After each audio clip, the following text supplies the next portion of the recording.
Alors j'ai une théorie sur Fast Forever, Fast and Furious 10 ou Fast X comme tu veux, et je pense honnêtement qu'on nous a pas tout dit. On vient tout juste d'apprendre que Louis Leterrier, donc le réalisateur, n'a toujours pas lu le scénario au complet. Mais attendez, parce que le plus fou dans cette histoire, c'est que le scénario aurait même fait pleurer l'acteur Vin Diesel. Et franchement les gars, quand j'ai vu cette info, je me suis demandé, qu'est-ce qui nous prépare? Parce que si même l'acteur principal réagit comme ça en lisant le scénario, c'est sûrement qu'il va se passer quelque chose de énorme. Alors bien sûr, perso, je pense qu'ils veulent garder la surprise jusqu'au dernier moment, ce qui paraît plutôt logique, parce que ouais, en vérité, on parle quand même du dernier film de la saga, après bien sûr plus de 25 ans de film. Bien sûr que oui, ils savent très bien que les fans attendent une vraie fin, genre pas juste une nouvelle course ou une explosion de plus. Genre vraiment un film qui revient aux bases, et si même dans le film ils peuvent rajouter un petit hommage à Paul Walker, franchement, ça serait pas déconnant. Je pense honnêtement qu'on va pouvoir s'attendre à beaucoup d'adieux, mais aussi à des retours complètement inattendus, et surtout bien sûr beaucoup d'émotions.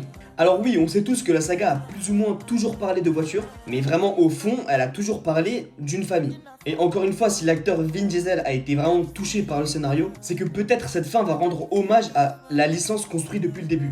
Alors bien sûr, pour le moment, ce ne sont que des théories. On ne connaît bien sûr toujours pas le contenu du scénario. Donc ouais, vraiment impossible de savoir ce qui attend vraiment les fans. Mais en tout cas, pour le moment, une chose est sûre, c'est que cette déclaration donne vraiment envie de voir le film. Alors après, bien sûr, moi j'espère juste que cette fin sera à la hauteur de tout ce qu'on a eu depuis le début. Donc bien sûr, n'hésite pas à me dire en commentaire ce que toi t'en penses et à t'abonner.